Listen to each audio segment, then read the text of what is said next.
प्रश्नावली 1.3 का एक क्वेश्चन है, क्वेश्चन नंबर 4, क्लास 9 का प्रश्नावली 1.3 का क्वेश्चन नंबर 4। बड़ा लाक्षणिक क्वेश्चन है। यह क्वेश्चन क्या है कि एक दशमलव संख्या दिया हुआ है 0.9999 डॉट डॉट डॉट डॉट। अब इसको P बटे Q के रूप में यानी कि अंश बटे हर के रूप में व्यक्त करना है। तो हम इसको P बटे Q के रूप में व्यक्त करते हैं तो क्या हो जाएगा, हम लोग रूल जानते हैं कि ट्रिक मेथड भी अगर लगा सकते हैं या डायरेक्ट बना सकते हैं इसे। मान लिए माना x बराबर 0.999 डॉट डॉट डॉट। उसके बाद क्या करते हैं, एक अंक का रिपीटेशन होता है तो 10 से गुना, 2 अंक का रिपीटेशन होता है तो 100 से गुना, दोनों तरफ 10 से गुना कर देंगे, 10x हो जाएगा।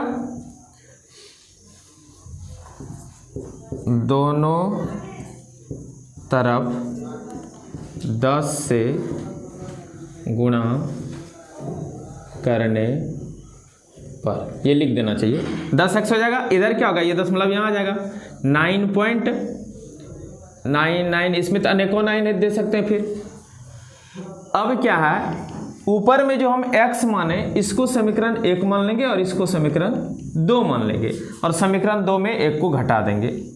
समीकरण 2 में घटा देंगे किसको, समीकरण 1 को।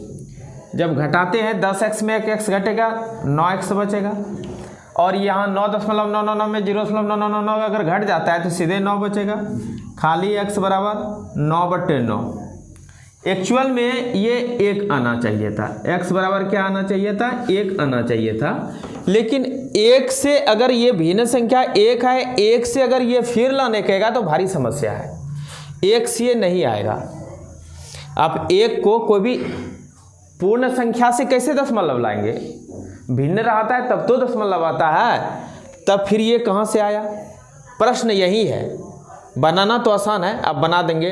ट्रिक मेथड क्या बताता है, 0.9 पर रेकड़ है, सीधे है कि जितना रेकड़ उतना 9 और रेकड़ और ट्रैप, ये रेकड़ और दशमलव के बीच में अगर डिजिट रहता है 0 नहीं है तो कोई 0 नहीं। इधर आगे कोई अंक रहता है घटाते नहीं है तो कोई दिक्कत नहीं है, सीधे हो गया 9/9। यहाँ भी बता रहा है, ट्रिक मेथड भी बता रहा है, एक ही आएगा। बाकी इसको समझना है तो मेरा एक क्लास है लिया हुआ, एक वीडियो होगा, उसमें थंबनेल भी यही लगाया हुआ रेकड़ वाला ही, और स्पेशल इसी का मैं भी खंडन किया हूँ और कई ट्रिक के माध्यम से उसमें कम से कम 10-15 प्रॉब्लम को मैं सॉल्व किया हूँ। आप देख करके समझ सकते हैं कि आवर्त वाला कैसे भिन्न में बदला जाता है, ट्रिक से तुरंत बदला जाएगा। आते हैं अब यहाँ कि ये आश्चर्यजनक घटना क्यों घटा कि दशमलव को हम भिन्न में बदलना चाह रहे थे, ये पूर्ण में बदल गया। अब पूर्ण संख्या से तो कभी भी दशमलव संख्या नहीं प्राप्त होगा, तो ऐसा हुआ क्यों, तो ऐसा हुआ क्यों, इसका रहस्य समझिए।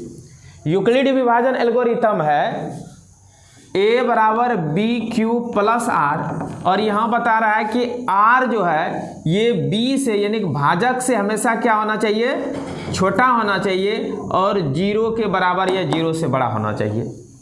मतलब ये हुआ कि हम जैसे कि 9 को 900 से भाग देंगे तो 9 से 9 को जब भाग देंगे तो 9 1 है 9 कट गया, ऐसा होना चाहिए।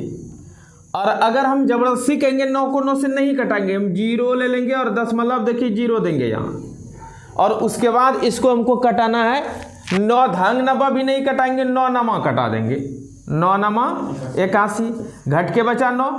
फिर इससे हम इसको नहीं कटाएंगे, दशमलव के कारण तो 0 फिर ले सकते हैं, 9 नमा 81 फिर घट के बचा 9। अब आपको दिखने लगा, पैटर्न दिख गया क्यों आया। तब इसमें गलती हम क्या किए, गलती यहाँ हम किए कि विभाजन का रूल जो होता है फॉलो नहीं किए, कि हमारा जो शेषफल बचा था 9 नमा 81 कटा दिए, 9 जो शेषफल बचा था ये भाजक से b से कम नहीं था। इसी को b कहते हैं, इसको a कहते हैं और इसको रिमाइंडर कहते हैं। यहाँ जो आता है इसको q कहते हैं।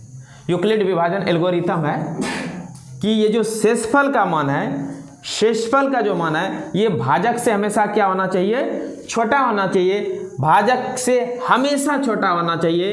b is should be greater than r, means भाजक डिवाइजर जो है ये क्या होना चाहिए, ग्रेटर होना चाहिए रिमाइंडर से। और यहाँ क्या है, रिमाइंडर और भाजक को हम बराबर करते हैं तब ये आएगा।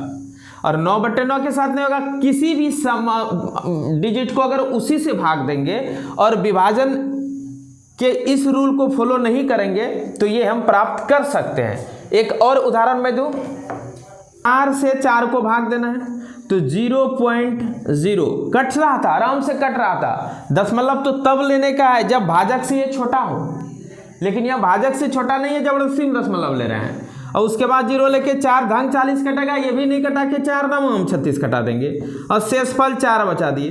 अब देखिए शेषफल बराबर हो गया, भाजक का यहाँ रूल गलत है।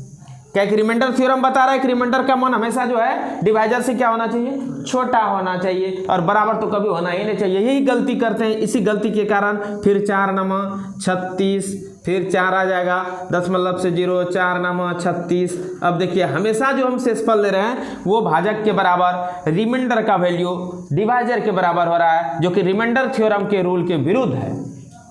और इसी गलती के कारण हमारा ये परिणाम आता है। अर्थात दुनिया में कोई ऐसा भिन्न नहीं है जिसको एक दूसरे से भाग देंगे, अंश को हर से भाग देंगे तो ये रूप आएगा। ये तभी आएगा जब रिमाइंडर थ्योरम का रूल उल्लंघन करके हम भाग देंगे, इसको ब्रेक करेंगे तब आएगा। तो इस क्वेश्चन का आप उत्तर समझ गए क्यों आता है, इसका तर्क समझ गए, और मैं उम्मीद करता हूं कि इसका सटीक तर्क आपको नहीं पढ़ने को मिला होगा।